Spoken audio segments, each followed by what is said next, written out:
नमः भक्तिविनदाय सच्चिदानन्दनामिने गौरशक्ति स्वरूपाय रूपानुगते नमः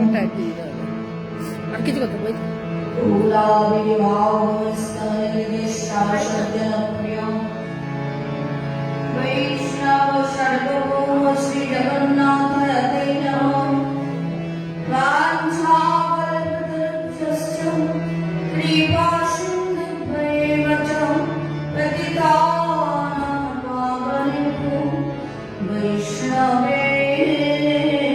नमो नमः।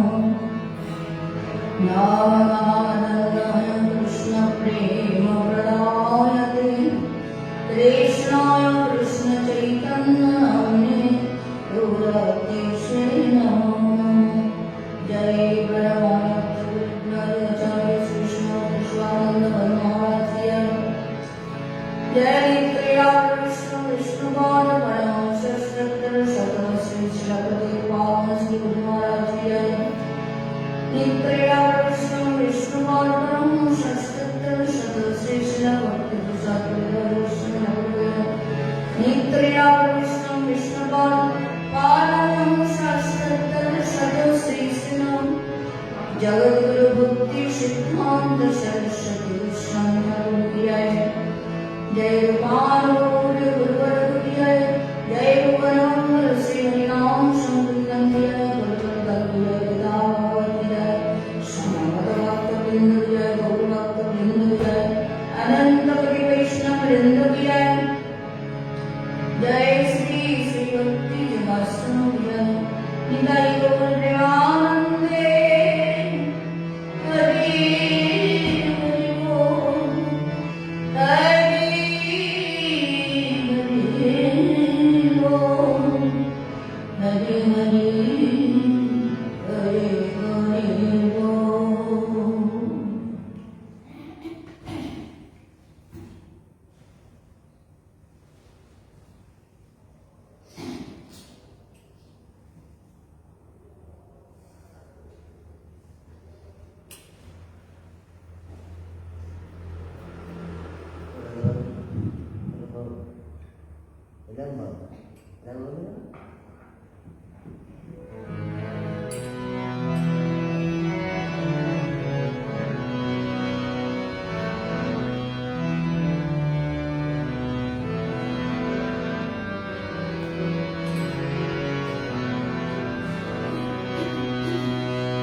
गुरुदेवे बड़ कृपा तोरे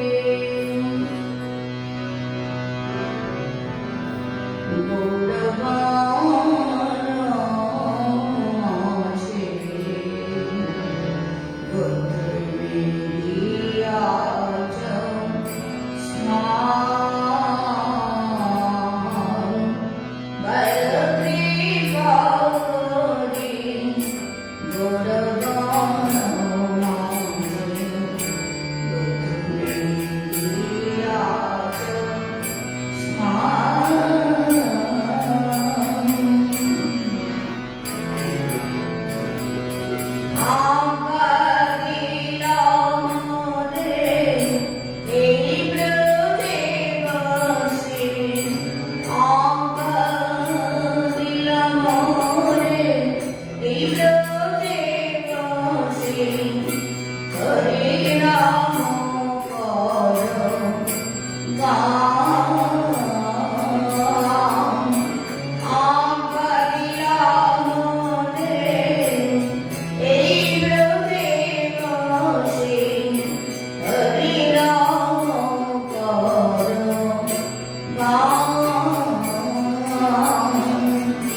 Into the bedroom.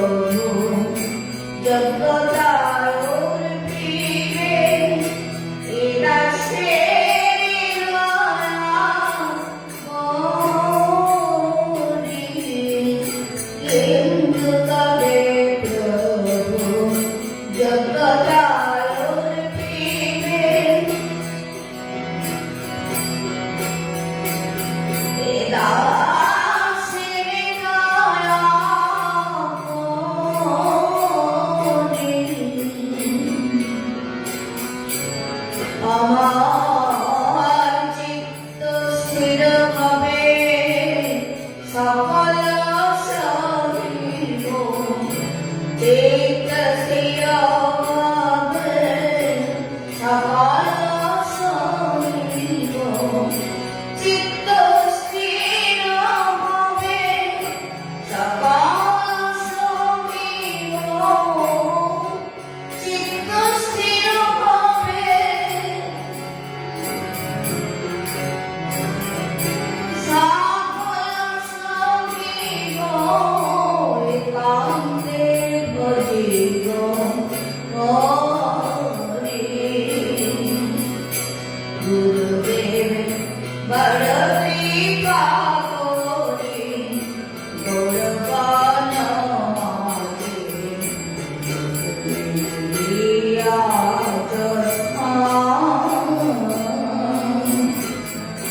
बड़ कृपा कोरी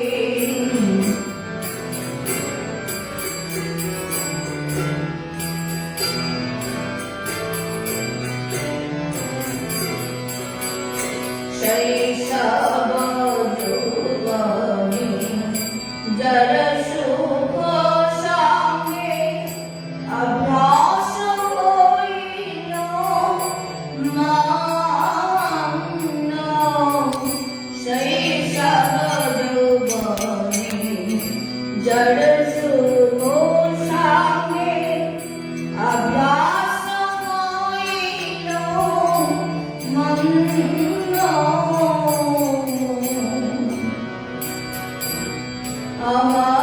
हमारे निज कर्म दशे ए देव होइलो निज कर्म दशे ए देव होइलो निज कर्म दशे ए देव होइलो निज कर्म दशे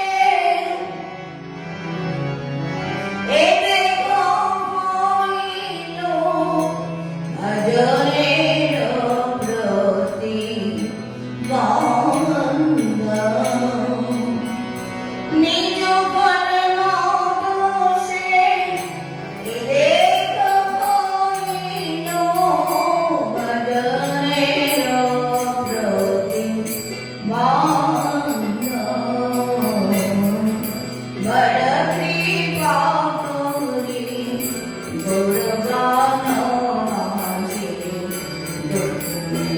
लिया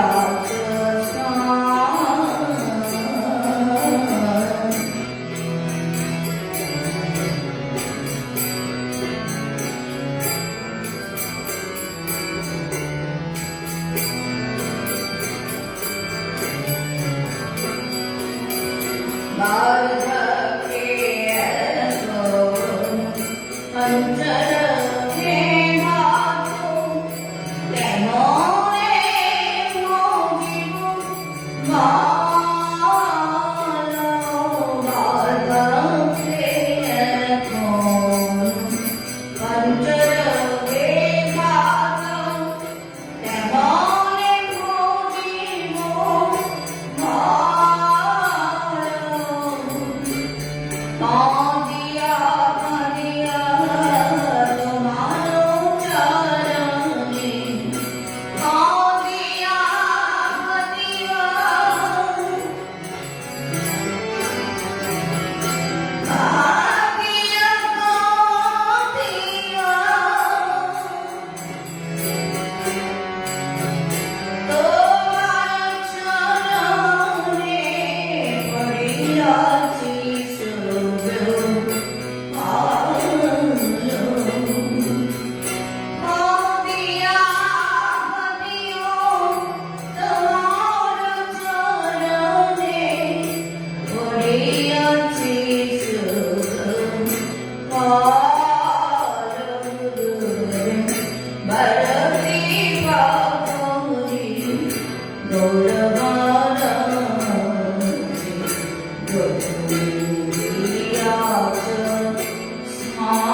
वासदि जोर भक्त वृंदावन श्री कृष्ण चैतन्य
दंडे दिले दिले गोरा रूप नामे दिले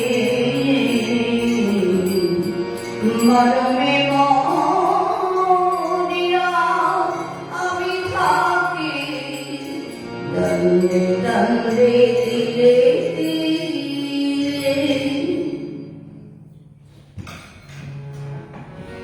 हरे कृष्ण कृष्ण कृष्ण हरे हरे हरे राम राम राम हरे हरे हरे कृष्ण हरे कृष्ण हरे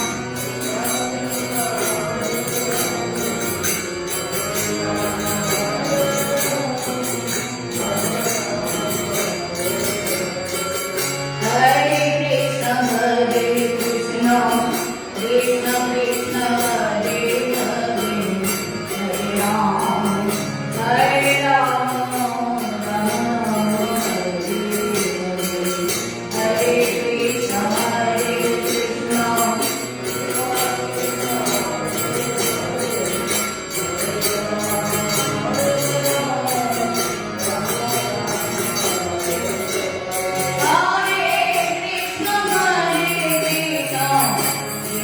Krishna Krishna Hare Hare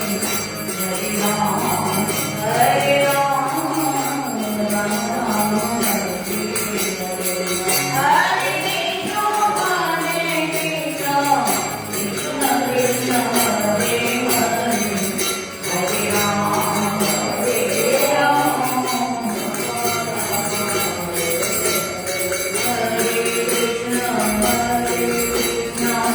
Krishna Krishna Hare Hare Hare Ram Ram Ram Hare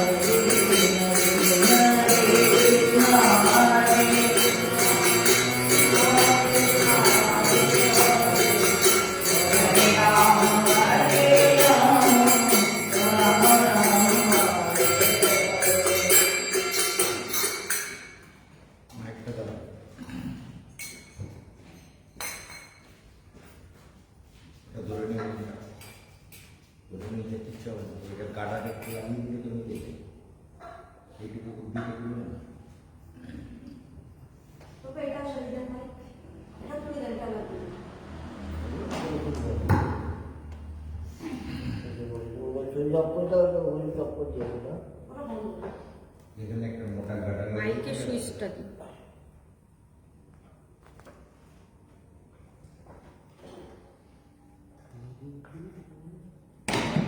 কীর্তনটা না দিলেও হয়, গানটা দিয়ে দিয়েছি, ও তো আর পড়বে না। না কীর্তনটা না এইটা আপনাদের এত করে বলছে যে গানের একটা লাগিয়ে দেন, আপনারা বোঝেন না।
Om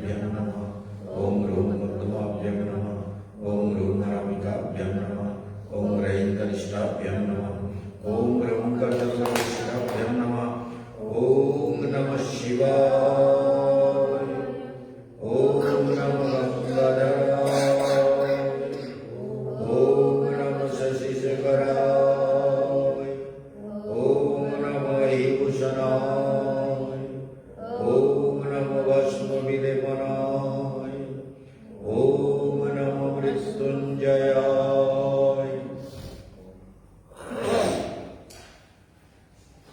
শ্রী গুরুচরণ কমলেভ্যো নমঃ।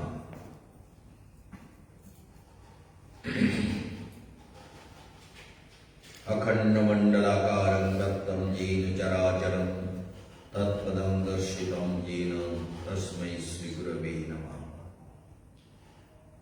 वंशाकल्पतरुभ्यश्च कृपासिन्धुभ्यैव च पतितानां पावनेभ्यो वैष्णवेभ्यो नमो नमः। नारायणं नमस्कृत्य नरं चैव नरोत्तमं देवीं सरस्वतीं व्यासं ततो जयमुदीरयेत्। हरे कृष्ण कृष्ण कृष्ण हरे हरे हरे राम राम हरे हरे। प्रारंभे परमारथ श्री गुरुदेवेर चरण कमल वंदना करे तार अहैतुके आशीर्वाद प्रार्थना करी। वैष्णव वृंद, विद्वत समाज, भक्तमंडली, आश्रमवासी भक्तगण এবং আমাদের দৃষ্টির অন্তরালে অসংখ্য যে শ্রোতা ফেসবুকে, ইউটিউবে নিরন্তর এই প্রোগ্রামকে যারা ফলো করছেন, তাদের সবার প্রতি আমার হার্দিক অভিবাদন যে আপনারা প্রতিদিন শুনবেন এবং আপনারা ভক্তি যোগাশ্রম ট্রাস্ট ইউটিউবে গিয়ে যেই লিখবেন দেখবেন লাইভ প্রোগ্রাম চলে আসছে। ওই লাইভে যেই আপনি টাচ করবেন সঙ্গে সঙ্গে মহারাজের সমস্ত প্রোগ্রাম পেয়ে যাবেন, যার ফলে আপনি ওটাকে একবার সাবস্ক্রাইব করবার সুযোগ পাবেন। লাল লেখা যদি ওঠে দেখবেন লেখা রয়েছে সাবস্ক্রাইব, তো সাবস্ক্রাইব করবার জন্য একবারই সুযোগ পাবেন, তখন আপনার ফোনে অটোমেটিক্যালি প্রোগ্রাম যেতে থাকবে। সেই জন্য আপনি জুড়ে যান, সাবস্ক্রাইব করুন। প্রোগ্রামকে সাবস্ক্রাইব করলে আপনি আর ট্রাস্টের সঙ্গে যুক্ত হয়ে গেলেন এবং এই যে দিব্য অমর কথা এবং দিব্য বেদ বেদান্ত উপনিষদের যোগশাস্ত্রের নানান বিষয় শুনছেন, তার সঙ্গে আপনি যুক্ত হয়ে গেলেন এবং তার একজন সদস্য বলতে পারেন, আপনি জুড়ে গেলেন। এই জন্য মনে রাখবেন, সাবস্ক্রাইব অবশ্য করবেন। আমরা গীতার অভ্যাস যোগ নিয়ে আলোচনা করে চলেছি। তো অভ্যাস যোগ, এই অভ্যাস যোগে ভগবান বারবার বোঝাতে চেয়েছেন যে জীবের আত্মার রহস্য জীবকে নিজেকে খুঁজে খুঁজে বের করতে হবে। কেশবানন্দ মহারাজও তাই বলছেন, আর যোগ দর্শনে পতঞ্জলিও তাই বলছেন, শ্রীমদ্ ভাগবতে মহামণি সুখদেবও তাই বলছেন, ব্যাসদেব তার বেদান্ত সূত্রে ঠিক তাই বলেছেন। শাস্ত্রগুলো সব একে অপরের সঙ্গে অঙ্গাঙ্গিভাবে জড়িত এবং সেই জন্য এমনভাবে পাঞ্চিং হয়ে আছে যে আমরা একটার থেকে আরেকটাকে কোনো সময় আলাদা করতে পারি না, করার চেষ্টা করা উচিত না। তার কারণ হচ্ছে শাস্ত্র মানে জীবন। শাস্ত্র শব্দের অর্থ হচ্ছে শাসন, যা আমাদের জীবনকে অনুশাসিত করে, আমাদের জীবনকে নিয়ন্ত্রিত করে, আমাদের জীবনকে কল্যাণের পথে নিয়ে যায়, আমাদের জীবনকে ক্রমবিকাশের পথে এগিয়ে নিয়ে যায়। তার নামই হলো শাস্ত্র। সেই জন্য গীতায় ভগবান আমাদেরকে বলছেন, বন্ধুরাত্মা মনস্তস্য জেনাত্মৈবাত্মনারিতা অনাত্মনত্ব সত্যে বর্তেতাত্মৈব শত্রুবৎ। তাহলে তুমি যদি তোমার আত্মাকে যত্ন না করো, ভালো না বাসো, আর আত্মার অনুকূলে কাজ না করো, আত্মার অনুকূলে, আত্মজ্ঞানের অনুকূলে কাজ করা, আত্মার অনুকূলে কাজ করা, এটা জীবের জীবনে একান্ত রূপে দরকার। সেই জন্য মনে রাখতে হবে যে আত্মার অনুকূলে কাজ করা জীবের জীবনে একান্ত রূপে দরকার। জেনাত্মৈবাত্মনারিতা। তো অনুকূল কাজটা কি? প্রতিদিন গুরুর উপদেশ মতো আত্মার ধ্যান করা, পরমাত্মার ধ্যান করা, সত্যের উপাসনা করা, সত্যকে গভীরভাবে অনুভব করা, এবং এগুলো আমরা যত করি, যত করতে থাকি, তত আমাদের আত্মা পুষ্টি সাধন হয়, আত্মা পরিপুষ্ট হয়। যেমন আমরা শরীরের জন্য শীতকালে বলে একটু চ্যবনপ্রাশ খাও, একটু এনশিওর খাও, একটু পুষ্টিকর খাবার খাও, তা নাহলে ঠান্ডা জাতীয় রোগ, শরীরে রোগ বাড়ার একটা সুযোগ থাকে। শরীরে ইমিউনিটি পাওয়ারটাকে বাড়াতে গেলে কিছু খাদ্য আদি আমাদের খেতে হয়। তেমনি আমাদের বয়স হলে বিশেষ করে সেটা তো খুবই প্রয়োজন, আর সব ক্ষেত্রেই দরকার। তো সেই জন্য আমরা যদি আত্মাকে খাদ্য না দিই তো আত্মা দুর্বল হয়ে যাবে, তাই না? আত্মা ধীরে ধীরে দুর্বল হতে দুর্বলতর, দুর্বলতম, মানে এমন দুর্বল হবে ধীরে ধীরে যে আত্মা আর পরমাত্মার দিকে চাইবারও সময় নেই, সুযোগও আসবে না, সংযোগও হবে না, সাধনাও হবে না, বঞ্চিত হয়ে যাবে।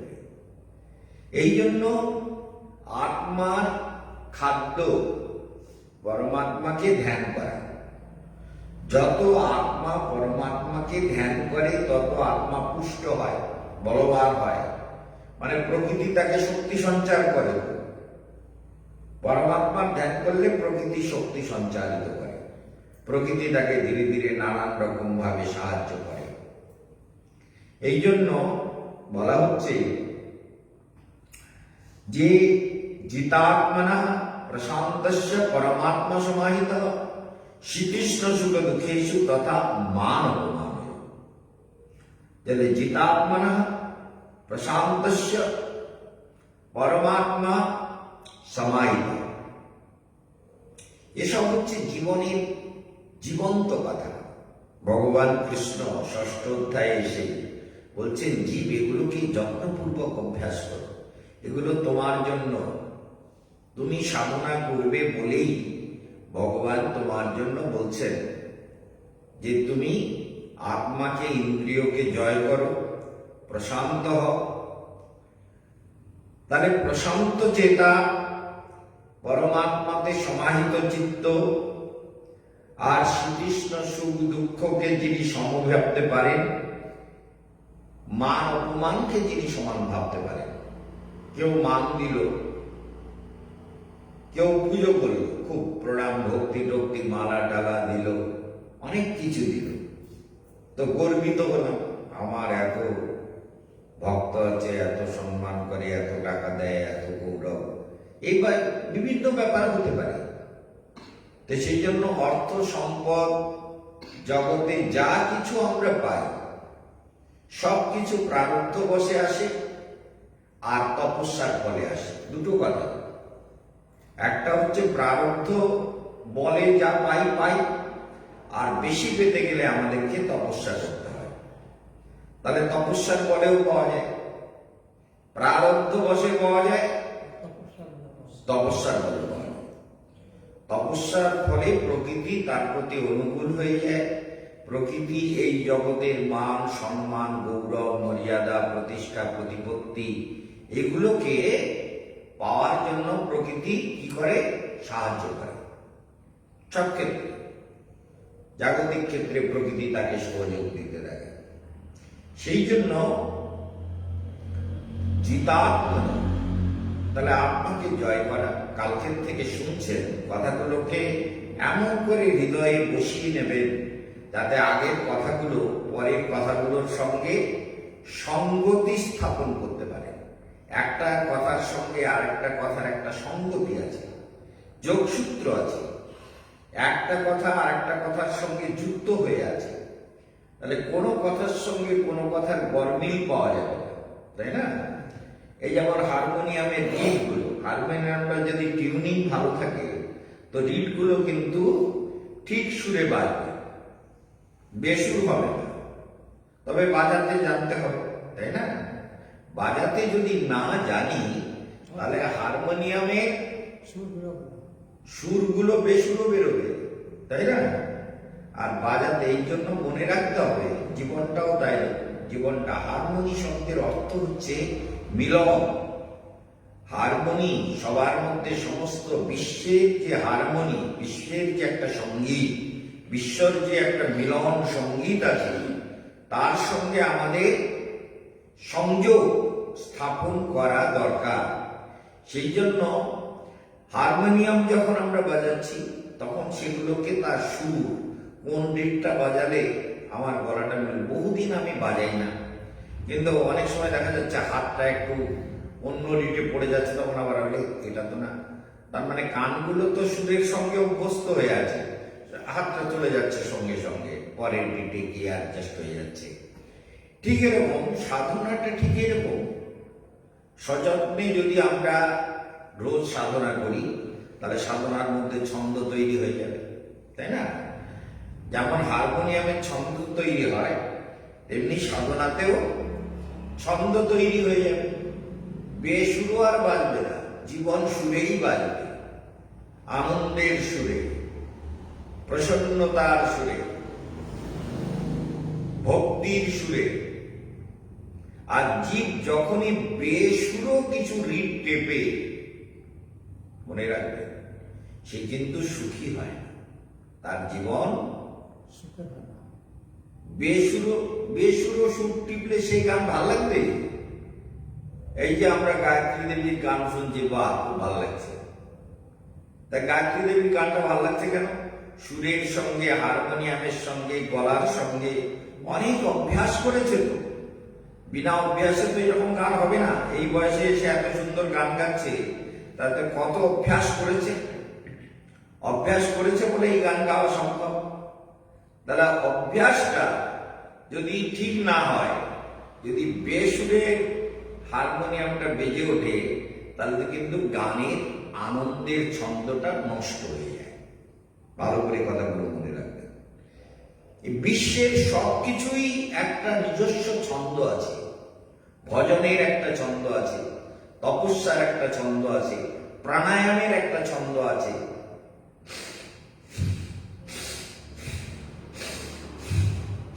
প্রাণায়ামের একটা ছন্দ আছে। প্রাণায়ামের একটা ছন্দ তৈরি করে নিতে হবে, এরকম করলে তো হবে না। প্রাণায়ামের একটা ছন্দ তৈরি, ওটা করা হয় তখন কুণ্ডলিনীকে জাগাবার জন্য ভেতর থেকে প্রেরণা আসে। এবার শ্বাসের শক্তি দ্বারা পুরো কুণ্ডলিনীকে তুলতে গেলে জোরে জোরে টানতে হবে। কুয়ার জল তুলতে গেলে যেমন অনেক নিচে জল, তো আমাকে জল তুলতে গেলে কিন্তু জোরে জোরে টানতে হবে এবং ব্যালেন্স রেখে টানতে হবে। ডিসব্যালেন্স টানলেই বালতির জল পড়ে যাবে। এগুলি সবই প্রকৃতির শাশ্বত নিয়ম। এই শাশ্বত নিয়মকে যদি না মানি আমরা, তাহলে কি হবে? সাধনা হবে না, বঞ্চিত হয়ে যাব। যখনই বেসুরো রিড টিপবেন, সে আমি টিপি আর আপনি টিপুন, আর পার্বতী গায়ত্রী টিপুক আর ভাগীরথী টিপুক, যে টিপবে বেসুরো রিড, তার জীবনের ছন্দ নষ্ট হবেই হবে।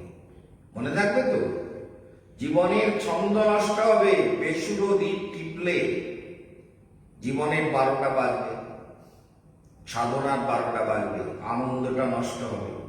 বেসুরো রিড যদি টিপেছ বাবা, তাহলে মরেছ, নিজের সর্বনাশ নিজে করবে। ওই জন্য এখানে বলছেন যে আত্মৈব আত্মন বন্ধু আত্মৈব রিপুর আত্মনা। তুমি তোমার বন্ধু, তুমি তোমার শত্রু। সেই জন্য শত্রু তুমি কেন কখন হও? যখন তুমি বেসুরো রিড টেপো। মনে রাখবে, বেসুরো যেখানে রিড টেপতে হবে। আবার দেখবেন যখন আমরা ওই সঙ্গীত, যে সঙ্গীত হচ্ছে ওই সঙ্গীতে অলংকার লাগাতে গেলে তখন বেসুরো রিডটাকেও সুরে নিয়ে আসা হয়। সে আবার আর একটা টেকনোলজি। বেসুরো যে রিডটা লাগছে না, সেই রিডটাকেও অলংকার, গানে অলংকার দিতে গেলে, যারা ভালো সঙ্গীতজ্ঞ তারা অলংকার দিতে গেলে ওই রিড ছাড়া অন্য রিডগুলোকেও ওর সঙ্গে মিক্স করে দেয়, দিলে সেটা গানের অলংকার তৈরি হয়। যেমন একটা সুন্দরীকে অলংকার দিয়ে সাজাতে হয়, তেমনি গানেও বহু রকমের অলংকার দেওয়া যায়। সুরের অলংকার, বেসুর অলংকার না। কথাটা বুঝতে পেরেছেন? সেই জন্য এই যে অলংকার জীবনে দরকার, সেটা জীব যদি না বোঝে তাহলে কি হবে? জীবের জীবনের মঙ্গল হবে না, যত অমঙ্গল।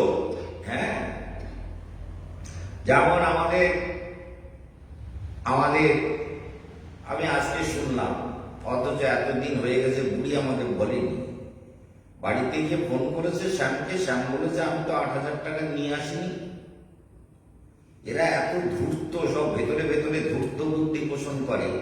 আমাকে রিপোর্টগুলো দেয়নি, আমাকে ফোন করে বলা উচিত ছিল। ওখানে ফোন বলে 8,000 টাকা আমি রেখে এসেছি আমার জামার পকেটে, তারপর পাঞ্জাবির পকেটে। তারপরে ফোন করে দেখেছে যে না, বলে ওরে জুতো কেটা টাকা রেখে গেছে। যাই হোক, এইসব অচিত টচিত বলেছে। কিন্তু প্রশ্ন উঠে দাঁড়াচ্ছে, এই খবরগুলো আমার কাছে আসা দরকার তো। এরা নিজেরা ভেতরে ভেতরে কত রকম উল্টোপাল্টা যোগাযোগ করে, মানে শয়তানের হাড্ডি এগুলো। হচ্ছে ওই পচা কুত্তা বা পচা কালো বিড়াল, সাতটা অমাবস্যা ধরে তাকে পচিয়ে তারপরে আমরা ধুয়ে তার হাড়গুলোকে কাজে লাগাই তন্ত্রবিদ্যায়। হচ্ছে সেই পচা বিড়ালের হাড্ডি, যেগুলো মানে গুরুদেবের কাছে গোপন করে। যেমন শ্যাম একটা পচা বিড়ালের হাড্ডি, 7 অমাবস্যায় পচিয়ে তবে সেই বিড়ালকে আমরা ধুয়ে কিন্তু 7 অমাবস্যার পরে তার হাড়কে জাগ্রত করি মন্ত্রের দ্বারা, সিঁদুর মাখিয়ে, তন্ত্রবিদ্যা করার জন্য। এখন আর করি না, আগে করেছি, দেখি কোনটায় গিয়ে আছে। এসব জীবনে দরকার, সবকিছু করে রাখা দরকার, যে কি করা যেতে পারে। তাই এইগুলো হচ্ছে পচা বেড়ালের হাড্ডি। গুরুদেবের কাছে গোপন করে, গুরুদেবের কাছে মিথ্যে কথা বলে, গুরুদেবকে জানায় না। তাই এই জন্য এইসব পচা বেড়ালের হাড্ডি, এই হাড্ডি দ্বারা না জগতের মঙ্গল হবে, না নিজের মঙ্গল হবে। ওগুলো তো পুরো একবারে জাগ্রত হাড্ডি। ওই পচা হাড্ডি ধুয়ে পরিষ্কার করে সুন্দর করে তাকে সিঁদুর মাখিয়ে মন্ত্রপুত করে অমাবস্যায় যজ্ঞ করে হাড্ডিগুলোকে জাগিয়ে এখানে রাখা ছিল। আগে ছাদের উপরে রাখা ছিল। সে তো খেলা দেখাতো, সবসময় ভুটপাট করতো আশ্রমে, ঠ্যাং ধরে টেনে নিয়ে যাচ্ছে কারে কি করতেছে, এসব করতো। সেগুলো সব বন্ধ করার জন্য ওদেরকে নিয়ে ওই বটতলায় পুঁতে দিয়েছিলাম, এখানে থাক, খবরদার আশ্রমে যাবি না। সেগুলোকে একটা ডিব্বায় করে পুঁতে দিয়েছিলাম। পুঁতে দিয়েছিলাম, তারপরে কি করেছে সরকারের থেকে ভেঙেছে ইয়ে করার সময়, ওই ফুটপাতে যেগুলো করেছে না, ওইগুলো করার সময় ভেঙেছে। আমি জানি না, আমাকে বলেও নি। ওগুলো তুলে রাখা উচিত ছিল। ওগুলো অনেক কাজে লাগানো যায় আর কি। প্রয়োজনে শয়তানকে সাহায্য করার জন্য শয়তানই লাগে, তাই না? সেই জন্য শয়তানকে সাহায্য করতে শয়তানের প্রয়োগ করতে হয়। এই জন্য যে যাই হোক, এখন প্রশ্ন উঠে দাঁড়িয়েছে সেগুলো আর আশ্রমের মধ্যে নেই। ওগুলোও কেউ তুলে ফেলে দিয়েছে, বোধহয় কোথাও কেউ নষ্ট করে দিয়েছে বা ড্রেনে ফেলে দিয়েছে হয়তো। তো সেই জন্য সেগুলো চলে গেছে। তাহলে এইগুলো হচ্ছে এই যারা গুরুদেবের সঙ্গে মিথ্যা কথা বলে, ধোঁকাধাড়ি করে, মিথ্যার আশ্রয় করে এবং মিথ্যার জীবনযাপন করে, এরা জীবনে কোনোদিন সুখী হয় না, আর হবেও না। জিন্দেগিটা পুরো বরবাদ হবে। কখনো কখনো নিজের দোষে হবে, কখনো না, সবসময় নিজের দোষে হবে। কখনো কখনো ভাগ্যক্রমে কিছু আনন্দ উৎসাহ পাওয়া গেল, তারপরে জটিলতা তৈরি হবে। এই জন্য মনে রাখবেন যে আত্মার বন্ধু আমি, আত্মার শত্রুও আমি। আমি যদি আত্মাকে ঠিক মতো সাধনার দ্বারা পুষ্ট করতে পারি, তাহলে আত্মা অবশ্যই পুষ্ট হবে, বলবান হবে, শক্তি সঞ্চারিত হবে, জীবন সুন্দর হবে। সেই জন্য বলে দেখো, যারা কুটস্থ হয়ে গেছে, কুটস্থ মানে ভেতরেই যারা শান্ত হতে পেরেছে, ভেতরে একদম শান্তি যারা ভেতরে খুঁজে পাবে, তারা পরমাত্মাকে পেয়ে গেছে। ভগবান বলছে জ্ঞান বিজ্ঞান তৃপ্তাত্মা কুটস্থ বিজিতেন্দ্রিয় জ্ঞান বিজ্ঞান তৃপ্তাত্মা। তাহলে জ্ঞান এবং বিজ্ঞান দ্বারা যার আত্মা তৃপ্ত হয়ে গেছে, পরিতৃপ্ত, সে ভগবানকে পেয়েই গেছে। ভগবান তার থেকে দূরে থাকে না, ভগবান তার ভেতরেই রয়ে গেছে। তাহলে জ্ঞান এবং বিজ্ঞান, জ্ঞান মানে যা জানলাম, আর বিজ্ঞান মানে যেগুলো, যে জ্ঞানগুলোকে জীবনে প্রয়োগ করলাম, যেগুলো জীবনে প্রয়োগ করলাম সেটা হলো বিজ্ঞান, আর যেটা জানা হলো সেটা হলো জ্ঞান। তাহলে জ্ঞান ও বিজ্ঞান তৃপ্তাত্মা, জ্ঞান লাভ করে যে বিজ্ঞান দ্বারা জ্ঞানকে আরো সমৃদ্ধ করেছে এবং কুটস্থ হয়ে গেছে, মানে ভেতরে শান্ত হয়ে গেছে। ভালো করে মনে রাখতে হবে, তোমরা এতদিন ধরে মহারাজের ক্লাস করছো, এইবার বাড়িতে গিয়ে হরিকথা বলতে হবে তো। পুষ্পমা, ওই বাসুদেবকে হরিকথা শোনাতে পারবা তো? বলে শোনো, এখন থেকে আমি তোমায় হরিকথা বলবো আর তুমি আমার কথা শুনবে। আপনি বলে আসছেন না, হ্যাঁ, কিছু বলতে গেলেই বলে তুমি আমারে বলো, গুরুদেব মানা করছো না, এই, তখন আর কিছু বলি না। না না, এবার তুমি বলবে কি গুরুদেব মানা করে নাই, গুরুদেব আমাকে ওই ক্লাসে বলে দিয়েছে, দেখো রেকর্ড করা আছে, যে এতদিন ক্লাস করে যাচ্ছ, বাসুদেবকে গিয়ে হরিকথা শোনাবা। এই গুরুদেব কিন্তু বলেছেন, তুমি দেখো তোমার ফোনেও আছে, তোমার ফোনে খোঁজো, দেখো আজকের কত তারিখের প্রোগ্রাম। আজকের হচ্ছে 21, তাই না? হ্যাঁ, 21 না? 21 তারিখের রাত্রের প্রোগ্রাম। বলে 21শে ডিসেম্বর রাত্রের প্রোগ্রামে গুরুদেব বলেছে যে পুষ্প, এতদিন ক্লাস করছো, হরিকথা শুনছো, বাড়িতে গিয়ে বাসুদেবকে হরিকথা শোনাবে। আমাকে গুরুদেব বলেছেন, দেখো কভার করে বলেছেন, তুমি ভালো করে শোনো। তাহলে আমি হরিকথা যা বলবো তোমাকে সব শুনতে হবে আর মানতে হবে, নাহলে কিন্তু আমি গুরুদেবের কাছে নালিশ করব। আমি যে এতদিন ধরে গুরুদেবের কথা, গুরুদেবের কাছে হরিকথা শুনে এলাম, বুঝে এলাম, সেগুলো তোমাকে বোঝাবো তো, তোমাকে ছাড়বো না তো। গুরুদেব আমাকে বলে দিয়েছে যে ছাড়বা না, মনে তুমি একদম বোঝাবা ভালো করে। বলে তোমার নাম বাসুদেব, আর গুরুদেব ওই বাসুদেবের ধ্যান করিয়েছে, তো তোমার নাম বাসুদেব, কিন্তু কাজে তো বাসুদেব হয়নি, এখন আমি তোমাকে শেখাবো, তাই না? এবার ভালো করে উপদেশ দিতে হবে, ঠিক আছে? তাহলে দেখা যাচ্ছে জ্ঞান ও বিজ্ঞান তৃপ্তাত্মা কুটস্থ বিজিতেন্দ্রিয়। জিতেন্দ্রিয়, ইন্দ্রিয়ের লিপ্সা নেই, ভেতরে ইন্দ্রিয় লিপ্সাকে কন্ট্রোল করে ফেলেছে। ইন্দ্রিয়ের যে লিপ্সা, অনেক সময় আমরা জগতে দেখি যে বহির্জগতের প্রতি আমাদের যে মনের আকর্ষণ বা মোহ, সেগুলোকে যদি আমরা কন্ট্রোল করতে না পারি, তাহলে কিন্তু আমাদের সাধন পথে প্রচুর পরিমাণে বাধা তৈরি হয়।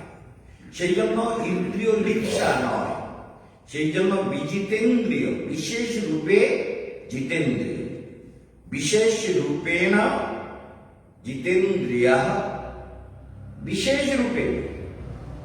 এই জন্য যিনি হতে পেরেছেন কুটস্থ, ভেতরে যিনি শান্ত হয়ে যেতে পেরেছেন, তিনি কিন্তু পরমাত্মাকে প্রাপ্ত হয়েছেন। অর্থাৎ তার ভেতরে পরমাত্মা নিত্য জাগ্রত, তিনি সদা পশ্যন্তি, তদ বিষ্ণু পরমং পদম সদা পশ্যন্তি, তিনি সদা দেখছেন, সদা পশ্যন্তি সুরায়া। কথা মনে হচ্ছে? তিনি নিরন্তর ভগবানকে দেখছেন, চলতে ফিরতে ঘুরতে বেড়াতে, আনন্দে থাকেন, আনন্দে ঘোরেন, আনন্দই জীবন, আনন্দই জীবনের সবকিছু। প্রকৃতি সব সাহায্য করে, শুধু আমরা যদি ঠিক মতো সাধনাটা করতে পারি, সব সুবিধা করে দেয়। এই রোগ ব্যাধি কষ্ট, এই যে প্রাণায়াম গুলো আপনারা করছেন, ধ্যান প্রাণায়াম সব করে তোমরা মায়েরা করে যাচ্ছ, এরপরে শরীরটা পূর্বাপেক্ষা অনেকটা ভালো হয়ে গেছে, মনও অনেকটা ভালো হয়ে গেছে। প্র্যাকটিক্যাল নয়, মনও ভালো হয়ে গেছে, শরীরও ভালো হয়ে যাচ্ছে। এইবার আত্মা ভালো হয়ে যাবে, তাই না?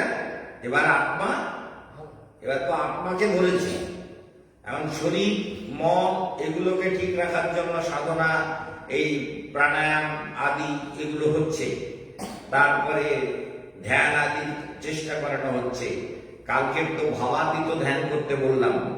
ভাবাতীত ধ্যানটা তো একটু কঠিন, মানে এমনিতে আমি ধ্যান করতে বলি তো সহজে হয়। যখন আমি বললাম ভাবাতীত ধ্যান, শুধু গভীরে চলে যাও, দেখো কি দেখতে পাচ্ছ, অদ্ভুত। আমি যা দেখতে পাচ্ছি সে কথা বললে একটা সাধুর মুখ দেখতে পাচ্ছি, দাঁড়িয়ালা সাধু বাবা। সাধু বাবা হাসছে, আমি ধ্যানের মধ্যে একটা সাধু বাবার মুখ দেখতে পাচ্ছি। তো এই যে কুটস্থ, ভেতরের চেতনায় কুটস্থ হয়ে যাওয়া, সমাহিত হয়ে যাওয়া, ভেতরের চেতনার গভীরে প্রবেশ করা, যে যত করবে ভগবান তার তত নিকটে অনুভূত হবে, তাই না? ভগবান থেকে আমি আলাদা হতেই পারি না, চেষ্টা করলেও হতে পারবে না। যেমন গোপীদের একদিন একটা ঘটনা ঘটেছে, মানে একজন গোপী ওই কলসি যমুনার জলে উপুর করে দিয়েছে ভাসিয়ে, গাছের মানে অবলম্বনে যাতে না পালায়, দিয়ে একটু জঙ্গলের মধ্যে গিয়ে চুপ করে বসে বসে ধ্যান করছে। এখন নারদ ওই জঙ্গলের পাশ দিয়ে, যমুনার পাশ দিয়ে নারায়ণ নারায়ণ নারায়ণ ভজ নারায়ণ নারায়ণ নারায়ণ নারায়ণ নারায়ণ, নারদ নিজের আনন্দে নারায়ণ নারায়ণ করে যাচ্ছে। ওরে বাবা, নারায়ণ নারায়ণ করতে করতে চোখ গেছে, দেখে জঙ্গলের মধ্যে একজন পরমা সুন্দরী বেশ যুবতী, সে একদম ঘোমটা টমটা দিয়ে ধ্যান করে যাচ্ছে। আরে বৃন্দাবনে শুনেছি গোপিনীরা থাকে, এই যোগিনী কোথার থেকে এলো? একদম ঘোমটা টেনে দিয়ে বোঝা যাচ্ছে যে ঘোমটা টেনে দিয়ে চুপ করে একদম স্পাইনাল কর্ড সোজা করে। কেশবানন্দ মহারাজের কাছে হয়তো ট্রেনিং নিয়েছিল কিছু একটা, তা নাহলে এরকম হয় স্পাইনাল কর্ড সোজা, তলপেট টেনে ধরে একদম গভীর ধ্যানে। বুঝতে পারছো তোমার? ট্রেনিং না নিলে এরকম হবে না, ওই জন্য সোজা হয়ে বসে ধ্যান করছে। তখন নারদ বলছে, আরে যোগিনী মাইয়া। আর কিরম ব্যাপার? যোগিনী মাইয়া নারদ ভক্তি সূত্রিতে ব্যাখ্যা করেছে, যথা ব্রজ গোপিকা নাম। ভগবানের প্রেমটা কেমন হবে বলে, যেমন ব্রজ গোপীরা করে। ভগবানকে কেমন ভালোবাসবে বলে, যেমন ব্রজ গোপীরা করে। এই প্রেমের আচার্য হল ব্রজ গোপীরা। নারদের ভক্তি সূত্রে নারদ ব্যাখ্যা করেছেন, প্রেমের আচার্য হল ব্রজ গোপীরা। ওদেরকে দেখে প্রেম শিখতে হবে, চিন্তা করুন কিরকম প্রেম। নারদ বলছে, এই যোগিনী মাইয়া, भैया ओटे ना मैया चुप कर जाते, ए मैया जोगिनी मैया बूट को बात कर, जोगिनी मैया कौन हो तुम? बोले मैया तुम इतने गहरी ध्यान में डूबी थी। अरे वृंदावन में तो मैं जानता था कि वृंदावन में सारे गोपियां हैं, गोपियां हैं, लेकिन योगिनी कहां से आ गई? तुम कहां से आई मैया? योगिनी मैया बताओ तुम कहां से आई? तेरी पोड़ार मुखो, योगिनी मैया कहां से आई? हाय আমি এখানকার। বলে এখানকার মানে? বলে আমিও গোপী। মুখ পোড়া, আমাদের চিনতে পারতো না। নারদকে বলে, কি ব্যাপার মাইয়া, তুমি যে ধ্যান করছো? বলে ধ্যান কি ধ্যান করছো মাইয়া? বলে আমি আমার ওই গ্রামে বাড়ি, ওই যমুনায় জল নিতে এসেছি, তাই বসে বসে এই ধ্যান করছি। বলে কি ধ্যান করছো? বলে গোপিনীরা আবার ধ্যান করে। বলে ধ্যান করবো না, রামতে বসি। তুমি কে? বলে আমি তো ওই যে বিনা নিয়ে ঘুরে বেড়াই, আমার নাম নারদ। বলে ও নারদ ঋষি না? তুমি খুব খারাপ লোক, ওই নারায়ণের নাম আর করবা না। নারায়ণের নাম ওই বৃন্দাবনে এই যে কি না গোপাল এসেছে, আমি যে রান্না করতে যাই না, রান্না করতে গিয়ে তরকারিতে নুন দিতে যাই, আর গোপাল বলে দেখো নুন দিও না, আমার হাত চেপে ধরে, নুন দেই না, নুন না দিয়ে আমি রান্না করি, এইভাবে রান্না করি। তারপরে বলে আমাকে একটু কোলে করে আদর করো না, আমার একটু আদর করো। আমি তারে কোলে করে আদর করতে থাকি, চুপ করে ওদিকে রান্না হচ্ছে। শাশুড়ি মা এসে দেখে আমি চোখ বন্ধ করে কি করছি, হাসে যাচ্ছি চোখ বন্ধ করে আনন্দে।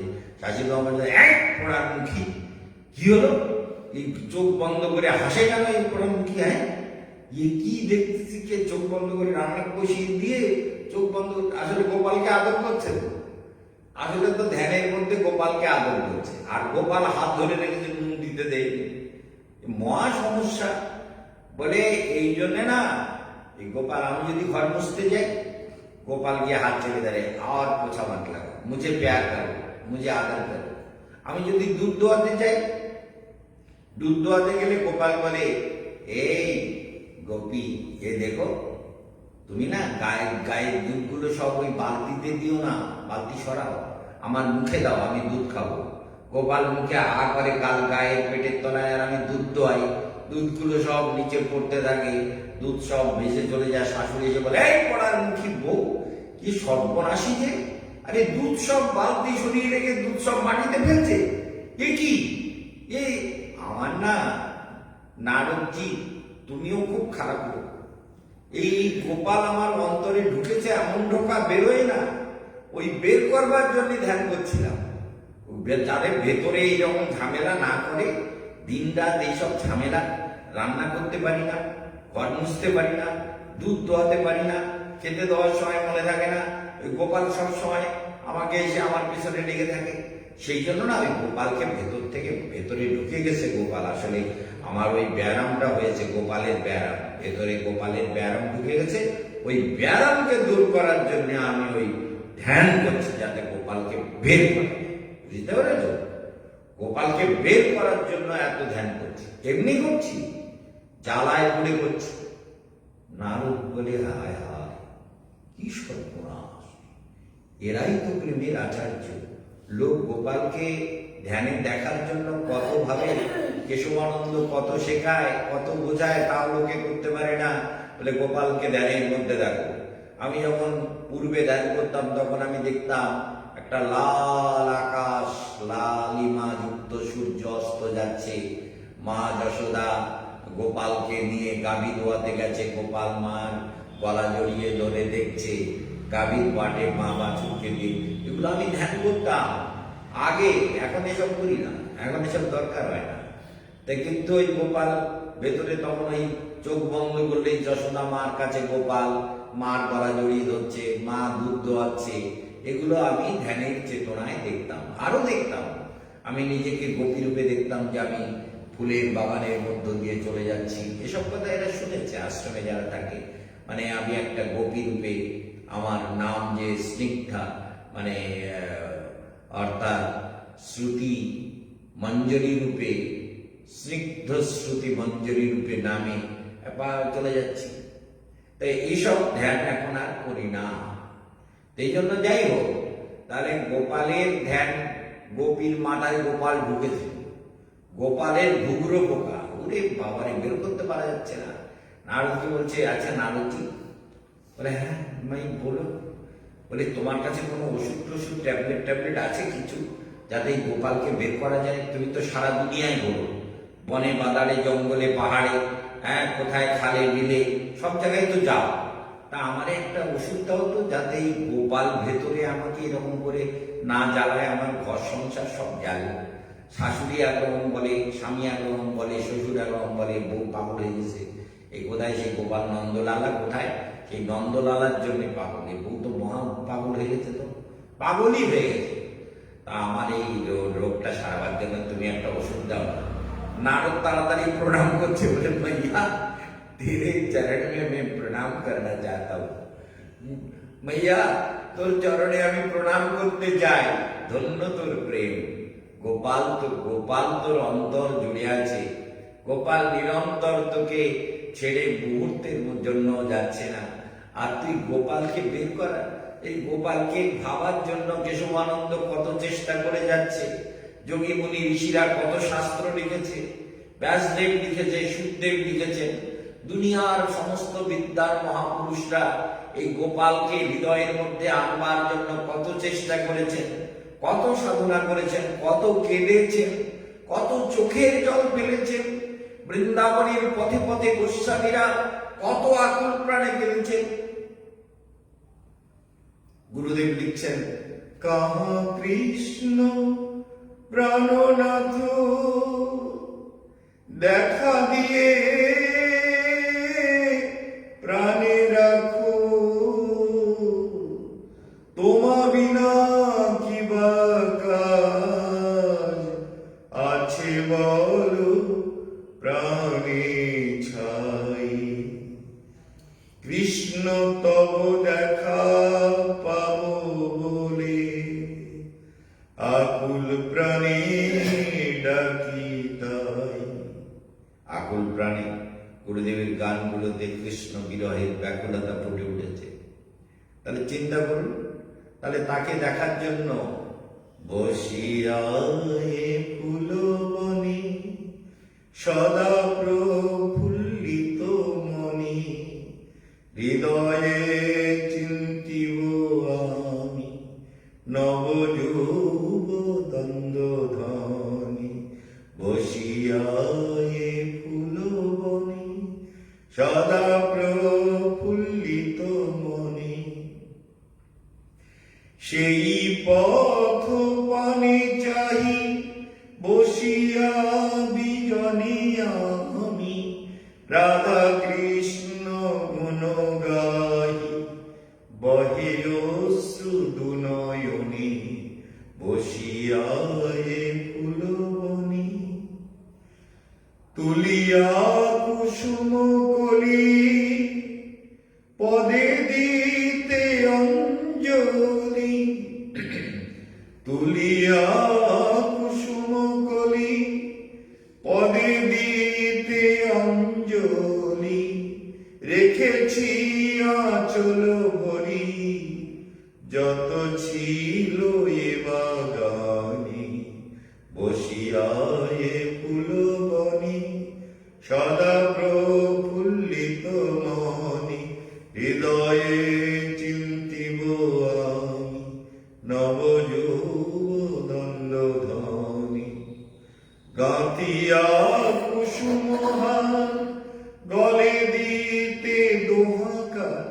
এই যে আকুলতা, গুরুদেবের ভজন কুটিরের সামনে ফুলের বাগান ছিল, তখন তো বৃন্দাবনে এরকম অট্টালিকার জঙ্গল হয়নি, ফুলের বাগান ছিল, ছোট্ট একটা ভজন কুটির ছিল। সেই ভজন কুটিরের সামনে ফুলের বাগানের মধ্যে বসে বসে তিনি এসব গান লিখেছেন। এক এক জায়গায় এক একটা গান লিখেছেন। জয়দেবের জয়পুরে জয়দেবের যে রাধা মাধব মন্দির আছে, সেই জয়পুরে গিয়ে রাধা মাধবের মন্দিরে গিয়ে গান লিখলেন, এই যে গোমর রাধা মাধব এথা রয়েছে, জয়দেবের সেই ঝোলার ঠাকুর বড় হয়েছে। এই যে গোমর রাধা মাধব এথা রয়েছে। রাধার মান তো জীবরে শ্যাম কি রাধার পায়ে ধরে।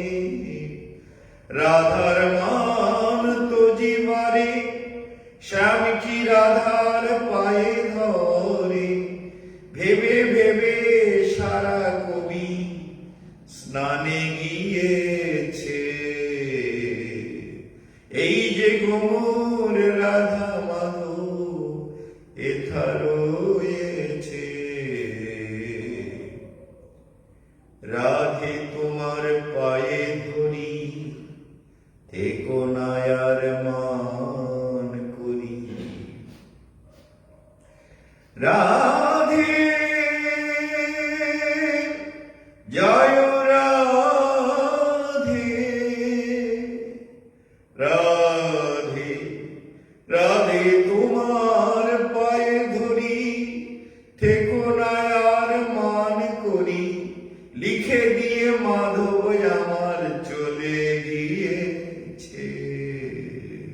এই যে গোমর রাধা মাধব, চিন্তা করুন কিরকম ভাব।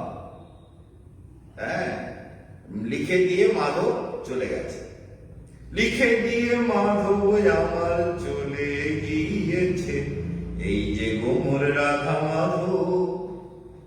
আর বুঝতে পারছেন তো?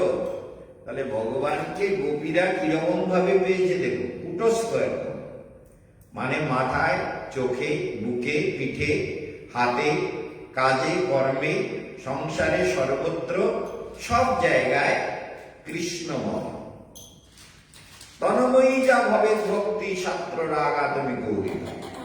এই যে তন্ময়তা, কৃষ্ণ তল্লীনতা, কৃষ্ণ ভাবে আবিষ্টতা, গোপীর প্রেমের এই জন্য এতই মহিমা। তাহলে গোপীরা যোগস্থ হয়ে গেছে, তাই না? যোগস্থ, কুটস্থ, আত্মস্থ, সমাহিত, পরমাত্মা সমাহিত, মনে প্রাণে পরমাত্মা ঢুকে গেছে।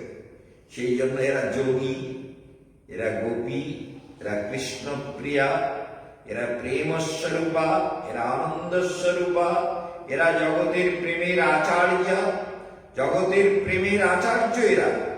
এদের কৃপা হলে জীবের ধীরে ধীরে, এদের ভাব জাগলে ধীরে ধীরে জগতের মলিন ভাবগুলো চলে যাবে, মলিন ভাবগুলো, ময়লাগুলো চলে যাবে।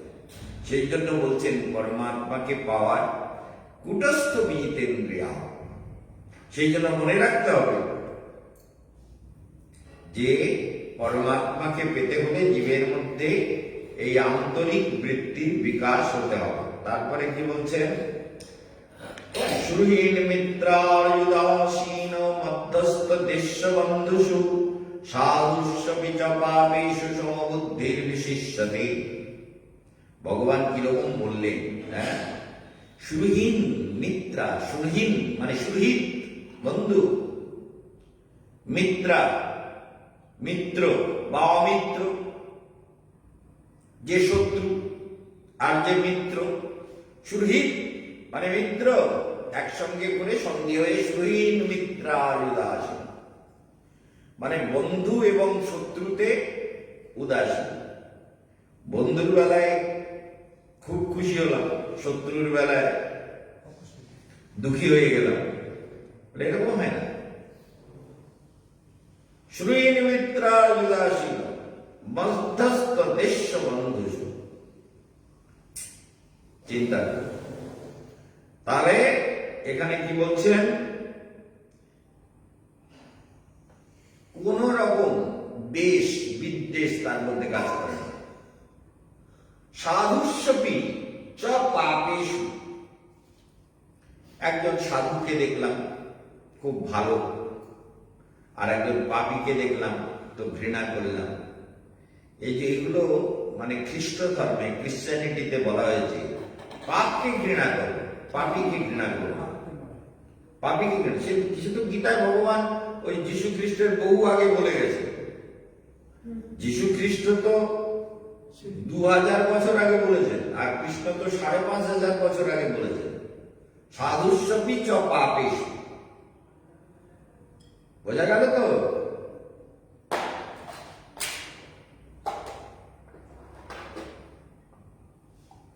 বোঝা যাচ্ছে তো? সাধুস্বপি চ পাপেষু, সাধু কিংবা পাপী দুটোর মধ্যে কোনো ভেদ করছেন। বলছে সাধু সাধু, পাপী পাপী। তা আমি পাপীকে দেখি ঘৃণা করে কি হবে? ঘৃণা করলে আমার চিত্ত মলিন হবে, তাই না? পাপীর পাপ নিয়ে চিন্তা করলে, পাপীর পাপ নিয়ে বিচার করলে, পাপীর পাপ নিয়ে ভাবলে আমার মন কি হবে? মলিন হবে। মনে রাখবে তো বাবা, মনে রাখবে তো?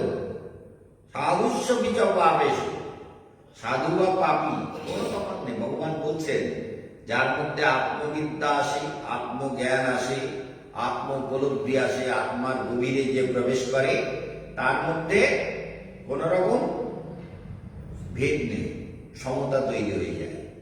বলে ঠিক আছে, সাধুকে প্রণাম, কিন্তু পাপীকেও প্রণাম, কিন্তু দূর থেকে। বুঝতে পেরেছেন?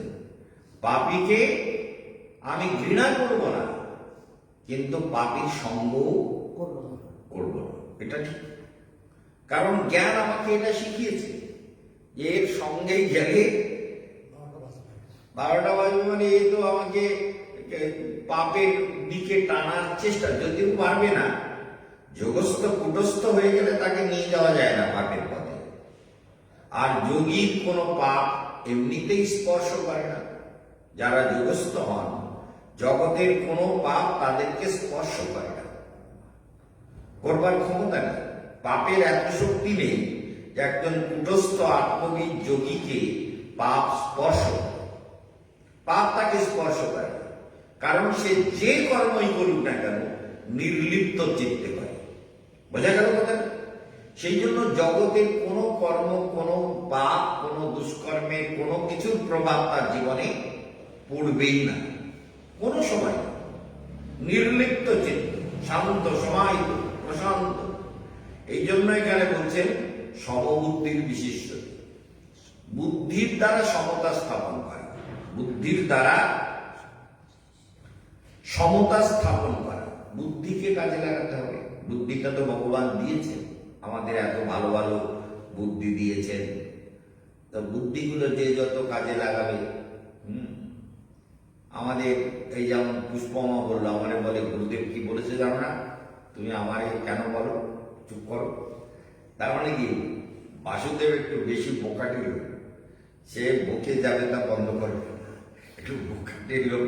গুরুদেবকে ভীষণ ভালোবাসে, গুরুদেবের কথা বললেই হোক, কিন্তু একটু বকে, একটু বেশি কথা বলে, বলে তুই চুপ করো, গুরুদেব বলেছে না। এই জন্য যাই হোক, মানে গুরুদেব বলেছে মৌন থাকো, ঝগড়াঝাটি অশান্তি করবা না, তার অর্থ তুমি কথা বলবা না, আমি সব বলবো, এটা তো ঠিক না।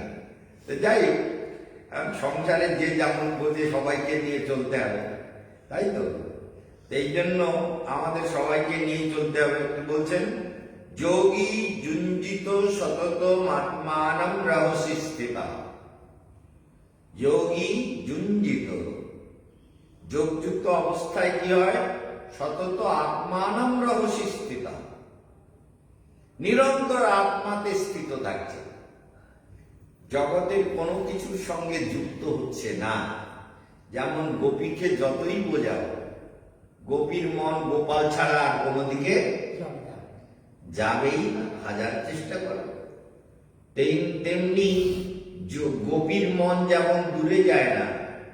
গুরুদেবের গান শোনাচ্ছিলাম না সেদিন, এই করো হরি দীন দয়াময়, তোমার হতে মন দূরে নাহি রয়, যেমন জলের তরঙ্গ জলেতেই রয়, চিত ঘর শ্যাম সুন্দর, দীন বন্ধু কৃপা সিন্ধু, কৃপা বিন্দু ভিতর। তবে এই করো হরি দীন দয়াময়, তোমা হতে মন দূরে নাহি রয়। তাহলে মন যেন দূরে না সরে যায়।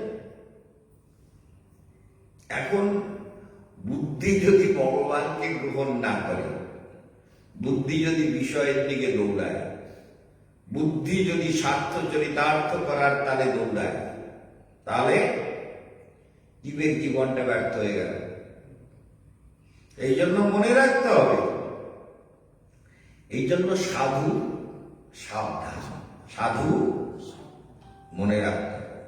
ফের কহি করো অবদান, আবার বলছি অবধান করো, মন লাগাও, সাবধান রহো। এই জন্য বলছেন সতত আত্মানম রহস্যে স্থিত। তাহলে দেখা যাচ্ছে যে সংযত দেহ এবং আকাঙ্ক্ষা শূন্য, সঞ্চয় বুদ্ধি শূন্য। সঞ্চয় করারও দরকার নেই, ভগবান যেমন রাখেন। নিজের সুখের জন্য কি সঞ্চয় করব? এই এরা আমার জন্য কিছু কিনলে আমার রাগ হয়। আমি বলি, আমার যা আছে সে তো চলেই যাবে, চলেই যাচ্ছে। আরো অনেক কিছু রয়েছে। লোককে বলে আপনি দিয়ে দেন লোককে, বলে তো লোককে দেবো না, লোক চাইলে লোককে দিয়ে দিতে হয়। যার যদি কেউ কষ্ট পাচ্ছে দেখি তাকে দিয়ে দিতে হয়, দেওয়া উচিত। তো সেই জন্য এই জন্য দেখা যাচ্ছে যে একাকী যত চিত্তাত্মা, সাধু কেমন?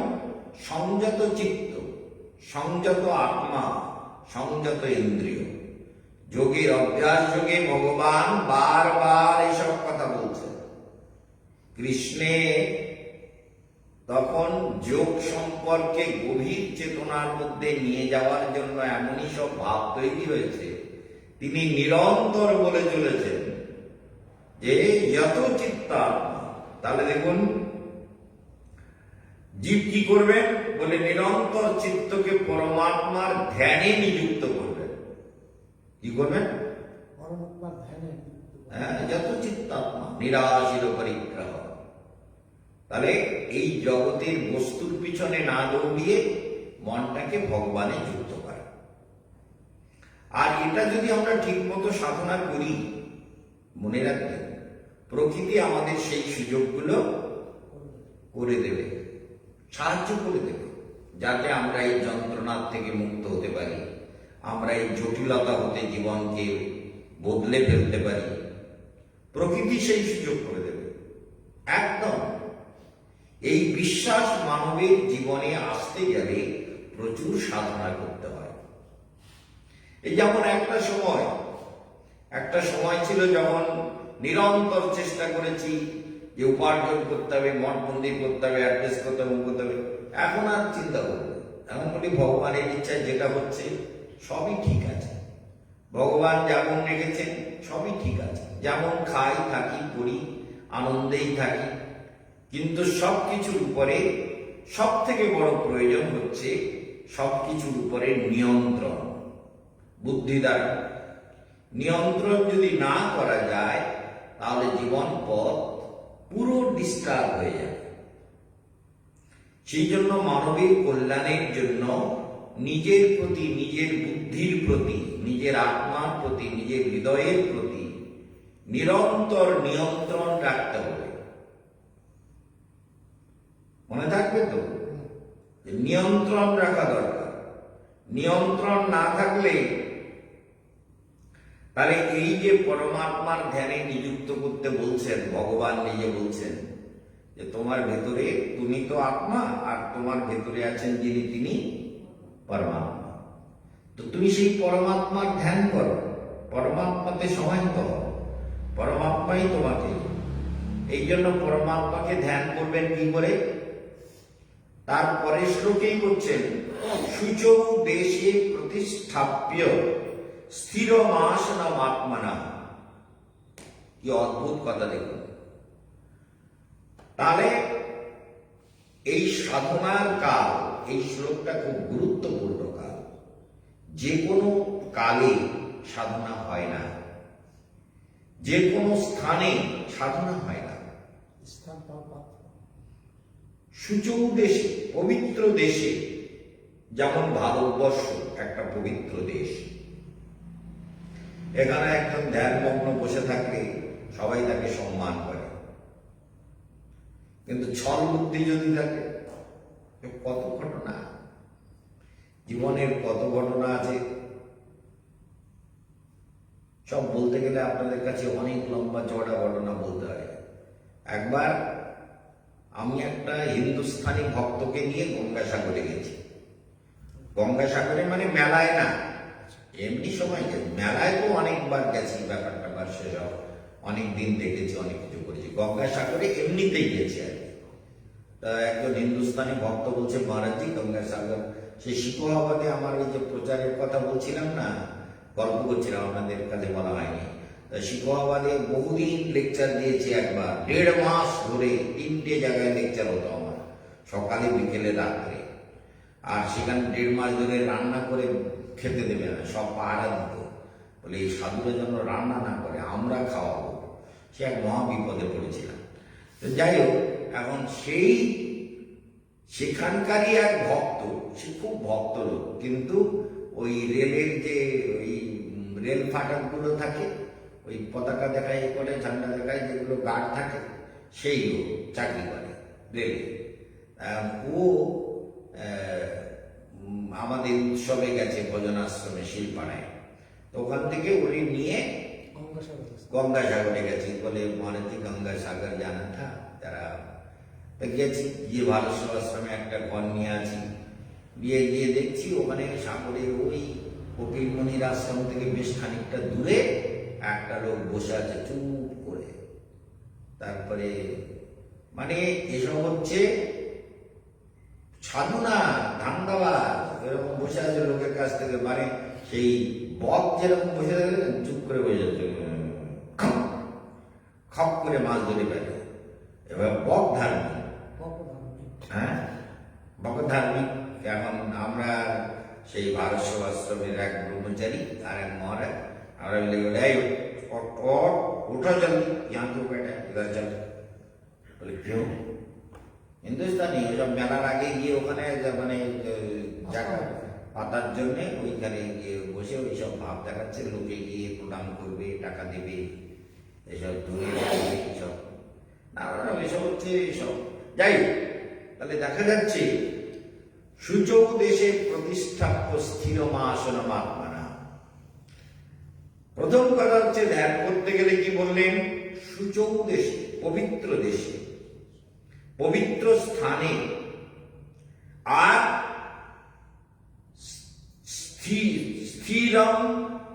স্থিরম আসন আত্মনা। আসনটা স্থির করতে হবে। আসনে যখন বসবো, আসনে যদি আমি স্থির হয়ে না বসতে পারি, ধ্যানে এই তলপেট টেনে রাখা, শরীরকে উপরের দিকে টেনে ধরা, গভীর বন্দারা উপরের দিকে টানা। উপরের দিকে না টানলে কি হবে? পায়ে ঝিঝি লেগে যাবে, অবশ হয়ে যাবে। উপরের দিকে টানলে কিন্তু পায়ে ঝিঝি লাগবে না। আমি যতক্ষণ বসে থাকি আমার পা কখনো অবশ হয় না, যত ঘন্টা ধরে বলি পায়ে ঝিঝি লাগবে না কোনো সময়। কেন এই ঝিঝি লাগবে না? এই জন্য শরীরকে টেনে রাখি। কথা বুঝতে পেরেছেন? তো শরীরকে টেনে না রাখলে, এগুলো হচ্ছে টেকনোলজি। কি আপনারা শুনছেন তো? যারা ফেসবুকে ইউটিউবে প্রোগ্রাম শুনবেন তারাও বুঝে রাখুন যে কেশবানন্দ মহারাজ যা বলেন সেটা হয় কিনা প্র্যাকটিক্যাল করুন। শরীরকে যখনই আপনি তলপেট টেনে ধরে শরীরকে উপরের দিকে টেনে বসবেন ধ্যানে না, তখন পায়ে ঝিঝি লাগবে না। খানিকক্ষণ পা ব্যথা করতেছে, পা ঝিঝি লেগে গেছে, ওরে বাবারে দাঁড়াতে পারছি না, এইসব হয় না। এসব হচ্ছে ধ্যান না, এগুলো হচ্ছে ধ্যানাচি। বুঝছেন? ধ্যানাচি। ধ্যানাচি করবেন না, ধ্যানটা শিখবেন। এই জন্য ধ্যান করতে গেলে কেশবানন্দ মহারাজের টেকনোলজি প্রয়োগ করতে হবে। কেশবানন্দ মহারাজ কি বলছেন? স্থির আসনম আত্মনা। স্থির আসনে স্থির হও, অবিকম্পেন যোগেন। শরীর যাতে কোনো রকমে কম্পিত না হয়, শরীর না নড়ে, গ্রীবা, মাথা, হাত, পা কিচ্ছু নড়বে না, একদম শান্ত। স্থির আসন আত্মনা। সময় থাকতে করে নেন, বুঝতে পেরেছেন? বুড়ো হয়ে গিয়ে বলবেন বাবা তলপেট টেনে বসতে হবে, ও তো আমি পারতেছি নে, তো সব হবে না তো। বুঝতে পেরেছেন? নিজ কর্ম দোষে দেহ হইল ভজনে প্রতিবন্ধ। বাবা আপনি কলি কি হবে, পারি আমরা। বলে আগে 12টা বাজিয়েছে তো, জিন্দেগির 12টা বাজিয়েছে। এখন আমাকে, আমি তো আর ভগবানের কথা বাদ দিয়ে নূতন করে তোমার জন্য শাস্ত্র লিখতে পারবো না, আর নূতন করে শাস্ত্র লিখলে তোমার উদ্ধারও হবে না। শাস্ত্র আমি লিখে দিতে পারি, ওটা আমি লিখে দিয়েছি। আমার শাস্ত্রের একটাই কথা, কৃষ্ণ এত কথা বলেছে, কৃষ্ণের মাথা খারাপ হয়ে গেছিল বলে বলেছে। আমার তো মাথা খারাপ না, আমার মাথা ঠিক আছে। এই জন্য আমার একটাই কথা, করো ভালো, না করো আরো ভালো। আমার মাথা সোজা কথা বলে, একটাই কথা, করো ভালো, না করো আরো ভালো। তা কৃষ্ণ এটা তো বলেনি, কেশবানন্দ বলে। কেশবানন্দের শাস্ত্রের একটাই উপদেশ, বলে বলে করতে পারতিস না। বলে কে বলেছে? দিব্যি দিয়েছে নাকি? কেউ মাথার দিব্যি দিয়েছে যে তুমি করো? কেশবানন্দ দিব্যি দিয়েছে? কেশবানন্দ মাঝে মাঝে একটু গালাগালি দেয়, সেটা একটু দেয়, সেটা আলাদা ব্যাপার। কিন্তু প্রকৃত প্রস্তাবে কেশবানন্দ উপদেশ একটাই, সব শাস্ত্রের শেষ উপদেশ, করো ভালো, না করো আরো ভালো। নিজের ভালো, নিজের মঙ্গল তুমি বুঝবে, তোমার মঙ্গল, তোমার ভালো, তোমার সাধনা তুমি করবে। অতএব আমি তোমাকে কি দেगा, भगवान क्या देगा, भगवान कुछ नहीं देगा। इसलिए स्थिर आसनम आत्मना। হ্যাঁ, আর সে আসনটাও আবার কেমন হবে ভগবান বলছেন, নাতু শ্রীতম নাতি নিচম, না অনেকটা উঁচু করবে বেশি বেশি করবে। না অনেকটা নিচু করবে। আসনটা সাধনার উপযুক্ত করে নিতে হবে, কোমল হতে হবে, যাতে আমি বহুক্ষণ বসতে পারি। সেটা ভগবান গীতায় বলে দিয়েছেন। আর তুই বললে আমি তো বাবা আসনে বসতে পারি না, নিচে, আমি চেয়ারে বসে করতে পারবো না। চেয়ারে বসে পারি, চিন্তা হবে। আর যোগ ধ্যান কেশবানন্দ মহারাজের সামনে এসে বলো না, বাবা পন্ডিত ঠ্যাঙে বাড়ি মার করলে ঠ্যাং ভেঙে দেবো জিন্দেগির মতো। এই জন্য চেয়ারে বসে, তো চেয়ারে বসে ধ্যান করবো, করো করো, এই জন্মটা তো করো, এই জন্মটা তো এইভাবে চলুক। আগামী জন্মে যদি এই জন্মে চেয়ারে বসে বসে সত্যি সত্যি ধ্যান করার চেষ্টা করো, তাহলে আগামী জন্মে ভগবান হয়তো সেই রূপ যোগীর ঘরে, সাধুর ঘরে, মহতের ঘরে জন্ম দেবে, যাতে সাধনাটা সময়কালে করতে পারে। জোয়ারের টানে বাহিয়া চলিবে কাটাইয়া ঢেউ পানি। যখন জীবনে যৌবন আসে তখন সাধনা শুরু করতে, ছোটকাল থেকে শুরু করতে হয়। ছোটকাল থেকে শুরু না করলে, গুরু সেবা না করলে, আত্মবিদ্যা লাভ না করলে, গুরুর উপদেশ মতো নিজেকে তৈরি না করতে পারলে, ব্রহ্মচর্য পালন না করলে, ব্রহ্মচর্য যখনই পালন না হবে তার 12টা বাজবে, সে কোনোদিন ভগবানকে পাবে না। ব্রহ্মচর্য রক্ষা করা সাধক জীবনে একান্ত রূপে দরকার। অতএব ব্রহ্মচর্য যদি রক্ষা না হয় তাহলে কি হবে? দেহের তপস্যা, ব্রহ্মচর্য অহিংসা তো শারীরম তপস্যা। ব্রহ্মচর্য এবং অহিংসা এটাই হচ্ছে শরীরের তপস্যা। দেব দ্বিজ গুরুর প্রাজ্ঞম পূজনম শৌচমার্জবম ব্রহ্মচর্য অহিংসা তো শারীরম তপস্যা। এই বিধানকে মেনে জীবনে চলতে হবে, তাই না?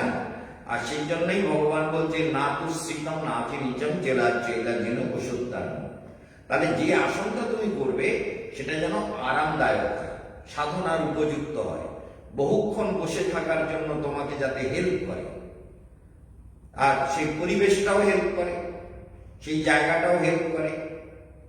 তাহলে সাধনা করবার জন্য যদি দিনরাত ঝগড়া করি, দিনরাত ক্যাচাল করি, দিনরাত জটিল কথা বলি, দিনরাত জটিলতার মধ্যে থাকি, দিনরাত ইন্দ্রিয় সুখের চিন্তা করি, যদি ইন্দ্রিয়ের দিনরাত ভোগ বাসনাকে চরিতার্থ করবার জন্য চলি, তাহলে তো ভগবানকে পাওয়া দূরের কথা, জীবনটাই পুরো কাটটাই যাবে। এই জন্য কেশবানন্দের একটাই বেদ শাস্ত্র, সেটা হচ্ছে করো ভালো, না করো আরো ভালো। নিজের ভালো নিজে বোঝো, নিজের মঙ্গল নিজে বোঝো। আমি তোমাদের বলে যাব, যতদিন বেঁচে আছি একটু একটু মিষ্টি মিষ্টি গালি, মিষ্টি মিষ্টি গালি দেই কি না টক টক গালি দেই, বুঝতে পারি না অবশ্য, তিতো না। আমাদের গীতা দেবী ছন্দা দেবী বলতে তিতো গালি দিচ্ছেন আপনি, তিতো। আমি নাকি তিতো গালি দিই, ভক্তরা বলুন আমি তিতো গালি দেই। আমি তো মনে করি যে একটা মিষ্টি মিষ্টি গালি দিচ্ছে, একটু মিষ্টি মিষ্টি, আর ওরা বলতে তিতো, টক ঝাল মিষ্টি, টক ঝাল মিষ্টি, হ্যাঁ সব রকম আছে। সেইটা হলে তাহলে হয়, তুই একেবারে তিতো বললি তো হবে না, কারণ ও গালি তো দিতেই হবে, না দিলে হবে না। সেই জন্য ওই তিতো বললে হবে না, তিতো তো বদমাইশি বুদ্ধির কথা। এই ছন্দা দেবীর বদমাইশি বুদ্ধি বলে তিতো, যত গালি দিচ্ছে সব তিতো, তিতো লাগতেছে। এই জন্য মনে রাখতে হবে। তা আপনারা সবাই মনে রাখবেন যে মহারাজের গালি যতদিন বেঁচে আছে মহারাজ ততদিন ছাড়বে না, চড়ে গানি। হ্যাঁ, মাঝে মাঝে বলে, আবার আজকের আবার বলেছি ঠ্যাং ভেঙে দেবো যদি নিচে বসে ধ্যান না করো। বলি কি বলে সাধু? হ্যাঁ, সাধু কি গুঠা নাকি আমাদের ঠ্যাং দিয়ে দেবে? সর্বনাশ। সেই জন্য মনে রাখতে হবে যে কালকে আগামীকাল এই শ্লোক নিয়ে বিশেষভাবে ব্যাখ্যা হবে যে কিভাবে সপ্তশুদ্ধি দরকার। ধ্যান করতে গেলে সপ্তশুদ্ধি আর জ্ঞানের স্থিরতা, এই সপ্তশুদ্ধি নিয়ে কালকে বিশেষ ব্যাখ্যা করব। সেই জন্য আজকে আর এগুলো হচ্ছে না, প্রাণায়াম শুরু করে দেব। সবাই প্রাণায়াম করতে শুরু করে দেবেন। হ্যাঁ, কোমরে একটু বেল্টটা বাঁধেন নি কেন? এতগুলো বেল্ট কিনেছেন, টাকা দিয়ে সেগুলো কি করেছে? এই জন্য বেল্ট বেঁধে এসে বসুন। কলকাতায় কলকাতায় কলকাতায় কলকাতায় রেখে এসছেন কেন? কলকাতায় মাথা ব্যথা থাকবে, কোমরে ব্যথা থাকবে। তো এই জন্য এখন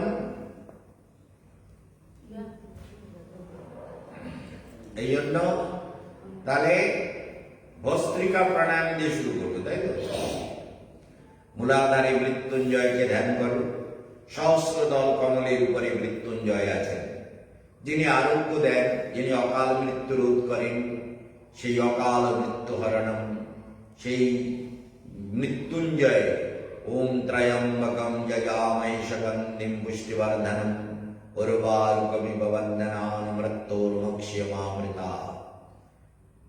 ভস্ত্রিকা প্রাণায়াম।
স্বাধিষ্ঠানে প্রজাপতি ব্রহ্মাকে ধ্যান করো, মণিপুরে নারায়ণকে ধ্যান করো।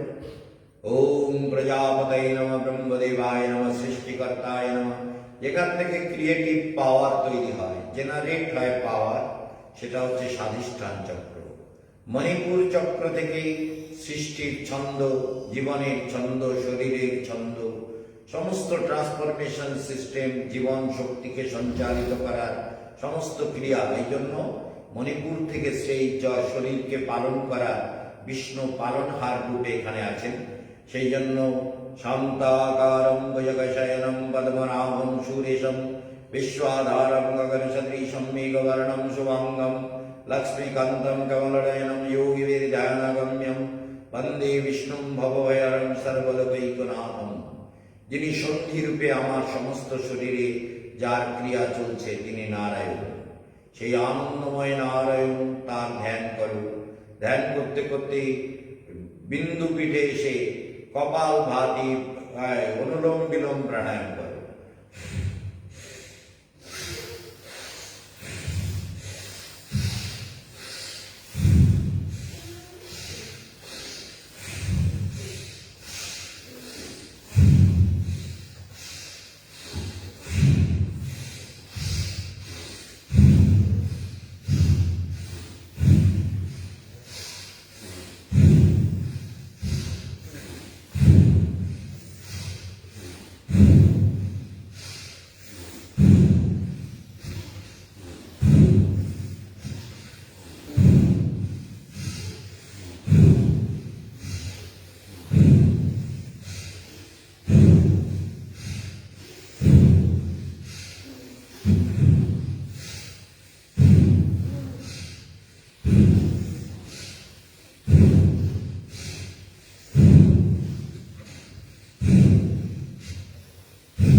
ভেতরে শান্তি। এবার বিন্দুপীঠ থেকে অনাহত চক্রে ওঠো, যেখানে লক্ষ্মী নারায়ণ ইড়া পিঙ্গলা সুষুম্না নাড়ির মধ্য দিয়ে জ্যোতির্ময় আলো ঠিক ঠিক করছে। আলো দেখো ভেতরে কেমন চেতনা ঝিলমিল ঝিলমিল করছে, ঠিক ঠিক ঠিক ঠিক করছে। সমস্ত আলোর খেলা হচ্ছে ভেতরে, আলোর খেলা তৈরি হচ্ছে, আলোর অদ্ভুত খেলা তোমার ভেতরে খেলছে। নিরন্তর অনুভব করো যে তোমার মধ্যে আলো কিভাবে খেলা করছে, তার মধ্যে লক্ষ্মী নারায়ণ। এবার করো কপাল ভাতি প্রাণায়াম। মঙ্গলম ভগবান বিষ্ণু মঙ্গলম গরুড়ধ্বজ মঙ্গলম পুণ্ডরীকাক্ষ মঙ্গলায় তনুহরি সর্বমঙ্গল মঙ্গল্যম বরিণ্যম বরদম শুভম নারায়ণং নমস্কৃত্য সর্বকর্মাণি कारयेत्। ওম तद्विष्णु परमं पदं सदा पश्यन्ति शूरय दिवि चक्षुराततम्। ओं तद्विप्राश विपन्नवोत्सर्गाग्निवंशसमिन्दते विष्णुर्यत् परमं पदम्। ओं कपालभाति।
বিশ্রাম।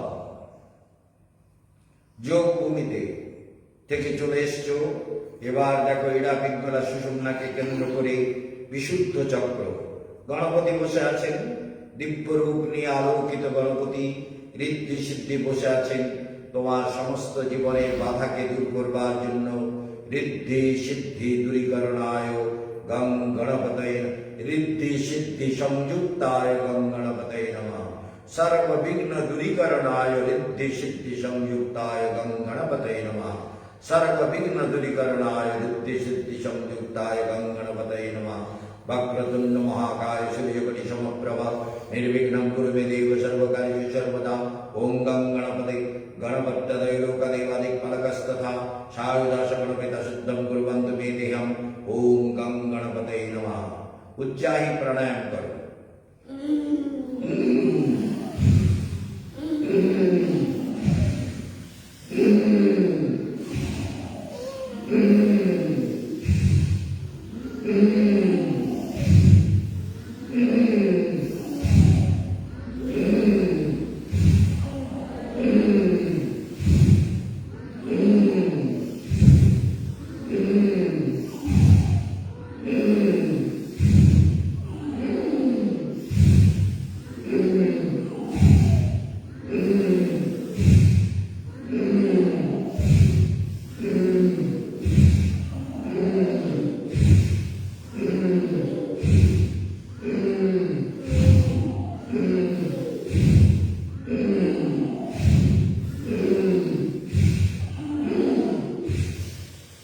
आज्ञा चक्र ललना चक्र के राधा माधव के ध्यान करो।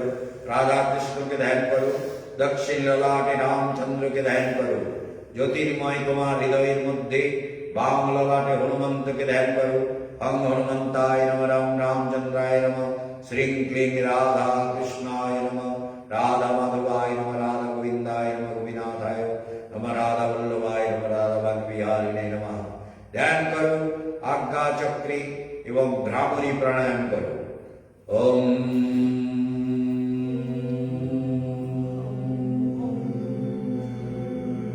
ओम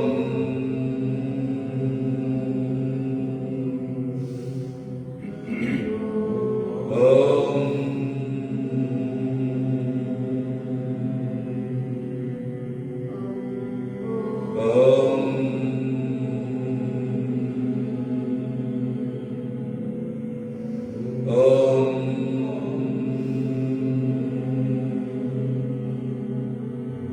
ओम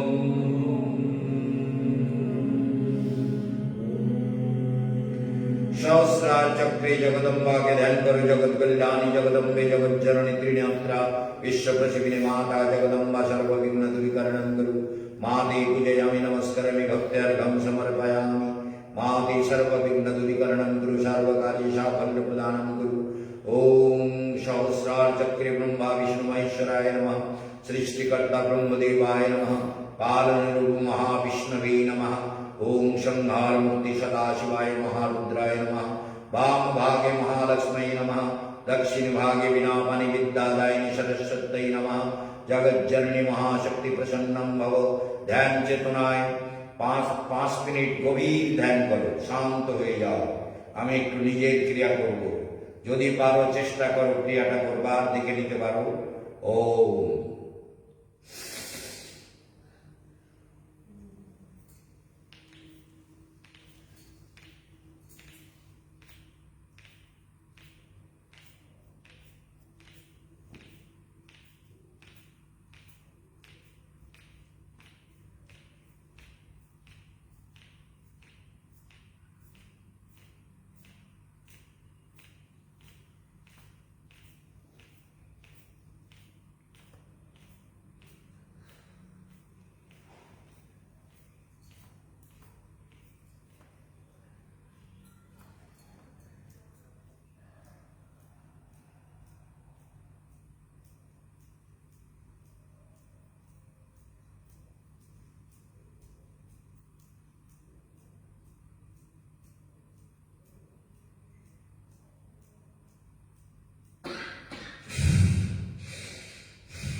কুম্ভক করে যোগ শক্তিকে ভেতরে এই হাওয়াগুলো অক্সিজেনগুলো ভিতরে অ্যাসিমিলেট হয়ে যায়, ভেতরে শান্ত হয়ে কুম্ভক করে ধ্যান করা শেখো।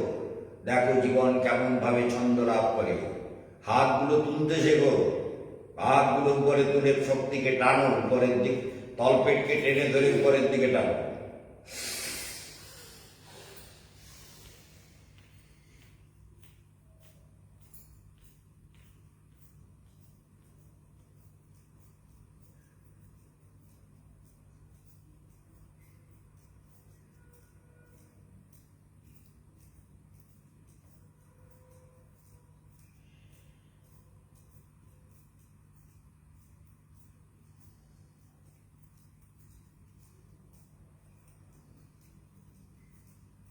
Hare Krishna, Hare Krishna, Krishna Krishna, Hare Hare, Hare Rama, Hare Rama.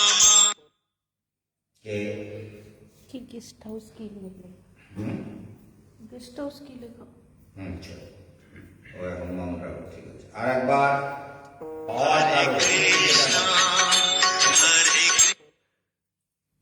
Start.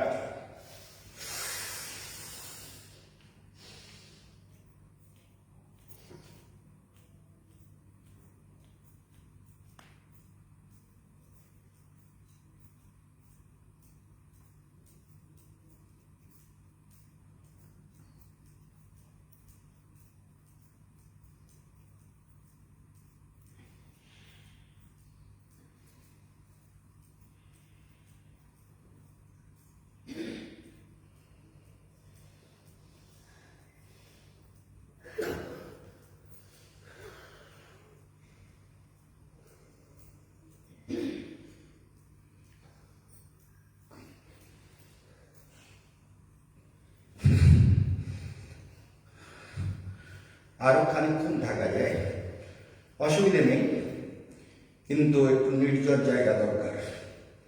কুম্ভক করে প্রচুর সময় থাকা সম্ভব। যাই হোক, এই অভ্যাস করতে হবে। নিজের ভেতরের শক্তিকে, আমি যখন শক্তি টানছিলাম না, মহাকাশ থেকে আকাশগুলো যেন অনেক নিচে নেমে আসছে আস্তে আস্তে আস্তে আস্তে করে। যাক, এগুলো তোমাদের বলার এখন দরকার নেই। এগুলো অনুভব করতে গেলে অনেক অনেক পাওয়ার দরকার, অনেক যোগ্যতা দরকার। সেক্ষেত্রে আমরা এখানে কি করবো এবার? মুন্ডকাসন। ঠিক আছে,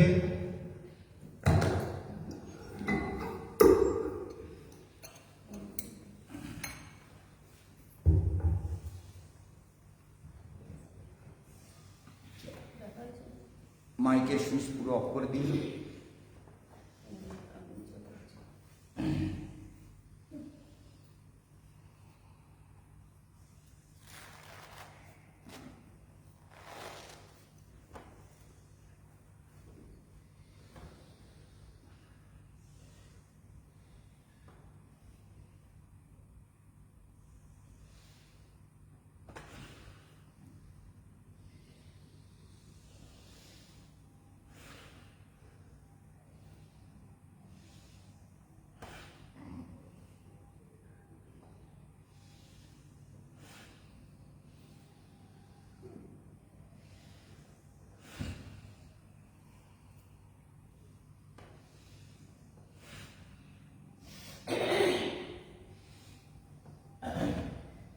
অগ্নিসার ক্রিয়া।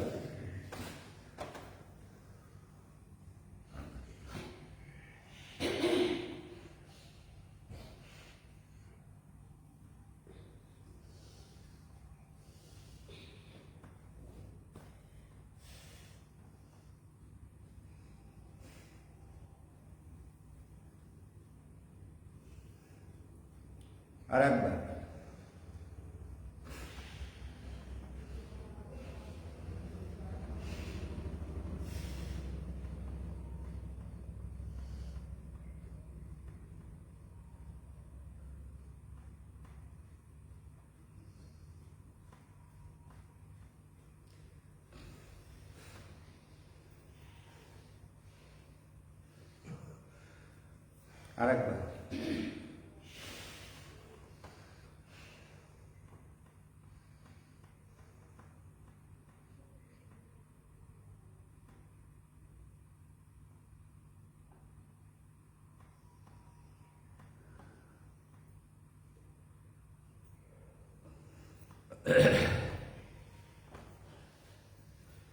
এবারে সিংহ গর্জন।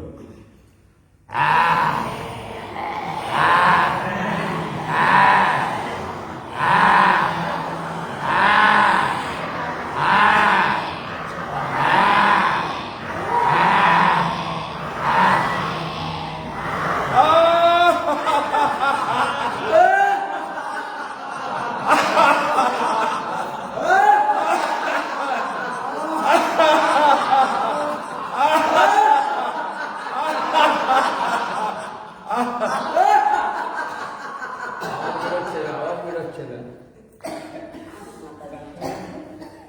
আওয়াজ কোথায়? হাসির আওয়াজ বেরোচ্ছে না। এবারে পায়ের এগুলো করে উপরে দাঁড়িয়ে যাও।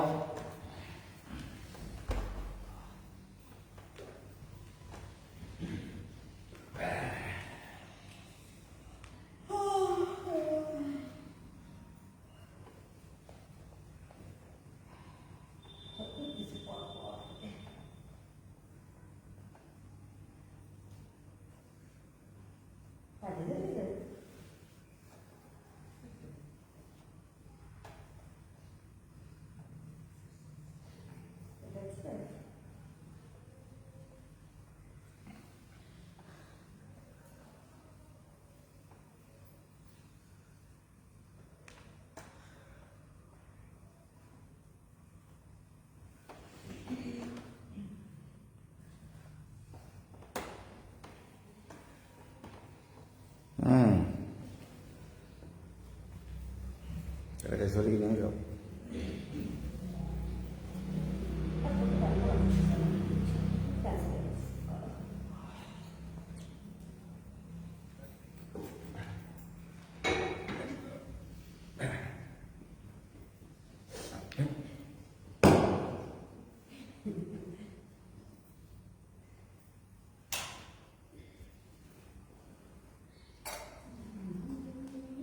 আরো বেশি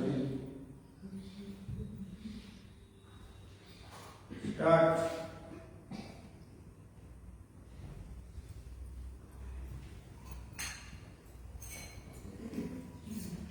প্রথমে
फ्रंट स्ट्रोक तो कोमर नहीं কোমর না তো আর কিছু আর করো না হয়নি। আচ্ছা তার কোমরটা ঘুরিয়ে মতো রাখতে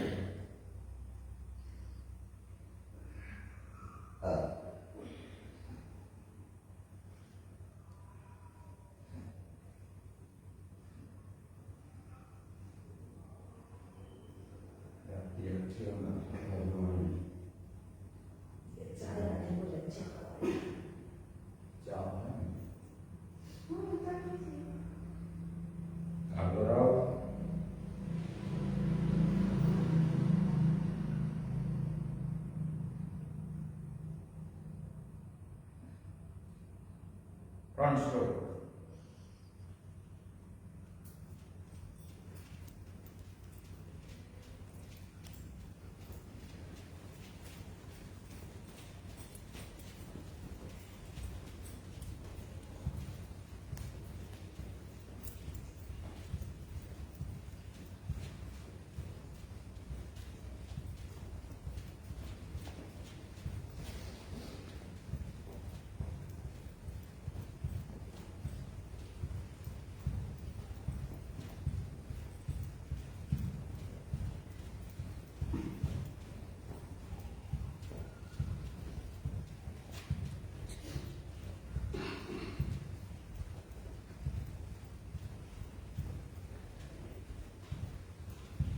ছেড়ে দিলাম 110 করে ব্যাক স্ট্রোক